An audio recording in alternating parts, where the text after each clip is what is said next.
welcome to Out of Turn, a YouTube channel about board games. My name's Justin, your host, and welcome to another episode of This Just In. This is a series where I introduce you guys to the newest games coming into my collection. I think this will be the last episode for a little while. I've kind of hit a critical mass on the game collection. It's time to get a few of these out of here before I add any new ones. But before we do the heartbreak of getting rid of some games, let's experience the joy of adding a few new ones. I say new ones, actually this is a collection of all older games. These are all used games that I purchased. So let's take a look at what we have here. All right, so first up is Indulgence by Restoration Games. This is a trick-taking game for 3 to 4 players. Takes 45 minutes to an hour to play. My last This Just In episode featured a couple of Restoration games as well. I'm really digging the stuff that they do. So this is a trick-taking game where at the beginning of each round, the leader of the round can basically pick a rule that will penalize players if they execute it. So for example, there may be a rule that's like, you lose points for each blue card that you win in your trick-taking. So if you have a hand where you've got very few blue cards or cards that you're pretty sure will be beaten, you might pick that. But then players have the option of flipping that on their head and buffing the rule that you picked and saying, never mind, I'm going to go for all the blue cards, and could score a huge reward that way. So trick-taking is relatively new to me. I mean, I realize trick-taking's been around forever. It goes, with a regular deck of cards, there's a million popular games. But it is a mechanism that we've just recently gotten into in this household. So looking forward to exploring more of that type of stuff. Next up, we have Smash Up. Believe it or not, this is another classic that I have not played. If you're not familiar with Smash Up, this is the base game. It comes with, I think, 8 different little decks of factions. Everything from pirates to zombies, dinosaurs, all sorts of things like that. And what you're going to do is you're going to take 2 of those factions, shuffle them up to give yourself a deck. This is a game for, let's see, how many players? I know up to 4. Surely that's on here somewhere. Yeah, 2 to 4 players for a 45-minute game. So you're going to create a 2-faction deck of cards, and you're going to be playing and trying to score some points and, of course, smash up your opponents. There's a ton of expansion and additional material to that game. That's been one of the main reasons I've held off on trying it. I'm a little worried about games that are kind of a money sink. But then again, my current favorite game of all time is Time Stories, and you've got to pay money every time you want to play that one. So figured, what the heck. It seems fun enough. I finally broke down on trying it. Speaking of breaking down and trying a classic, next here we have Concept. And Concept is basically a party game. It says 4 to 12 players, or really however many you can fit around a table.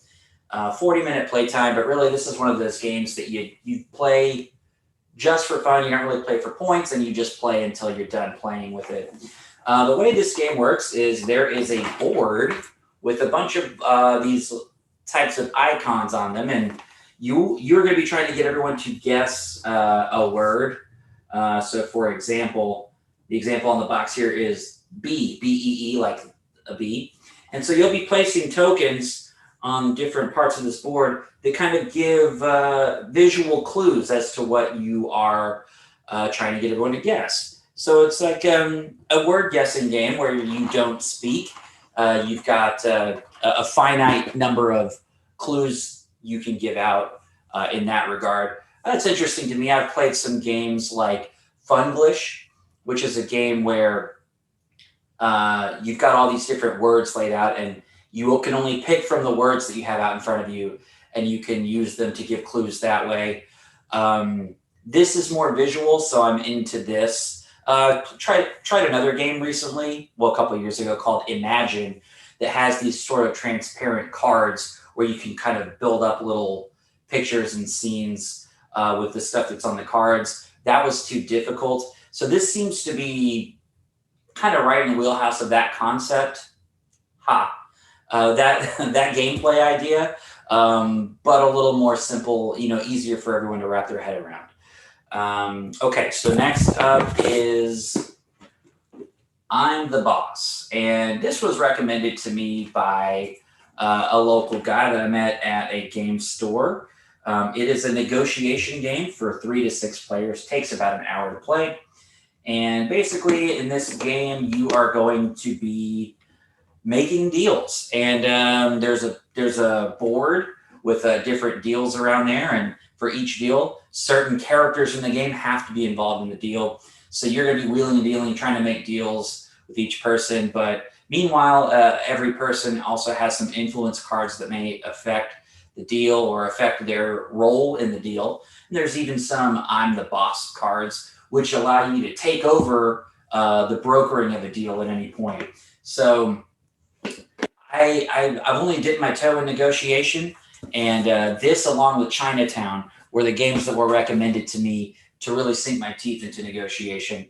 Haven't gotten to play Chinatown yet either, but we'll see which one I can get to the table first and see if I really like negotiation. Our next game here is another classic-ish game, I guess, Thieves. Thieves is for 2 to 4 players. Takes an hour to an hour and a half to play. I really love the concept of this game. This is a game where you are basically leading archaeological expeditions and digging for artifacts. And what's cool about this game is you see there's sort of a map here where you can go around the world on these dig sites and whatnot.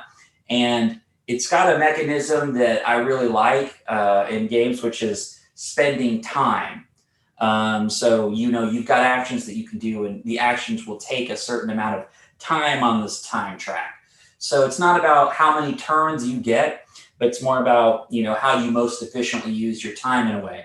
And if you do something that gets you a ton of points, but throws you, 10 spaces on the time track, you're going to give your opponents an opportunity to, get a few more things done before it's going to be your turn again. I like that kind of thing. And I've only really seen it in simpler games so far, like Takedo and Patchwork. So I'm interested in seeing how that mechanism works in a game where there's more stuff going on. So that is Thieves. And I've got a few more games here. Up next is the only game that was in my top 50 board games list. If you haven't seen that, you can check it out on the channel. But I think this is the only game that was on that list that I did not own a physical copy of. That's because it's deep out of print, and it tends to be pretty expensive on eBay and stuff. But I got lucky and I found an inexpensive copy of Dragonheart. I've only played this on Board Game Arena, but man, it really enchanted me. It's a 2-player card game. Basically, you lay out this board that's got all these different sort of fantasy characters, like an archer, a dragon, troll, and all these things. And you're going to be playing sets of cards to each of these piles. And once you complete the requirements on each character, you're going to be able to take that pile of cards for points. And so there's some neat stuff like you may be playing, let's see here. Let's say you're playing cards here to a treasure pile and you're, building up the treasure. But anyone who plays a card on the dragon is going to be able to claim the treasure. Meanwhile, anyone who fulfills the archer here is going to be able to take out the dragon cards. So there's a neat, I don't want to call it a domino effect, but there's a lot of interconnected stuff going on. So you might be this close to snagging the treasure by having the right dragon cards, but then somebody will play out the archer and reset the dragon pile, so to speak. I really like this game. I've gotten a lot of plays on it on Board Game Arena. Looking forward to playing it in real life. So 3 more games. My goodness. I don't have a problem. So up next, we have Gingerbread House. This is a very light, casual 2 to 4 player game. It takes about half an hour to play. And in this game, you are going to be putting these domino-style tiles down in a 3x3 grid. And what you're doing is you're trying to collect resources. As you cover these symbols, you're going to take that as a resource. And then you're going to be spending your resources to capture fairy tale characters that are going to score you points. There's a couple of other ways to score points in this game too, but if you're familiar with Phil Walker Harding, he designed this game. He's designed a lot of games that kind of are in the similar wheelhouse, like Baron Park and Sushi Go. These types of like really simple games that give you a couple of different ways to score sets and whatnot. These games tend to go over well with my family and my group. I'm not sure how many plays we get out of those types of games, but the handful that we do are always fun. So that one may cycle quickly out of the collection, but we will see. 2 more games, folks. Next up is Best Treehouse Ever. And this is a little drafting game for 2 to 4 players. Takes half an hour to play. And the way this game works is you are going to be building a treehouse with lots of cool rooms and features, such as a rock climbing wall, a painting studio, a pizza parlor, all kinds of fun, crazy stuff. So you're going to be drafting these cards like Sushi Go or 7 Wonder Style. You'll have a hand of cards. You'll pick one to add to your treehouse, and then you'll pass the hand to the next person. And then you'll get a new hand and draft. And what you're going to be doing is, as you play cards to your treehouse, you've got to keep it balanced. If you put too many rooms on one side, your treehouse is going to fall over. So you've got to build it up in a way that keeps it balanced. You're also trying to group rooms that have the same color together, because you are scoring points by getting groups of colors. So if you've got a little group of yellow rooms, you can't stick a yellow room on this side. You've got to group it with the rest. So you're trying to keep those open so that you can continue to build your treehouse. Cute theme, quick, light game. Should be fun. All right, so the last game here is a game I don't think I ever thought I would play, let alone buy. But I've been broken down by peer pressure. There's another very cool channel on YouTube called A Game to Remember, and they highly recommend Love Letter. In fact, they recommended it to me specifically, so I have purchased a copy.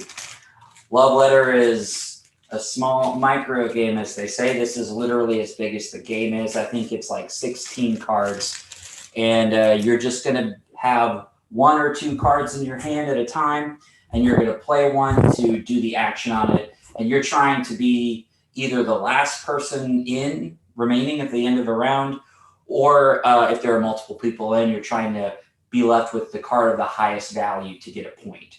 So very simple, straightforward game, but I'm told there are a lot of interesting strategic and tactical choices you can make, despite only ever having 2 options in your hand at a time.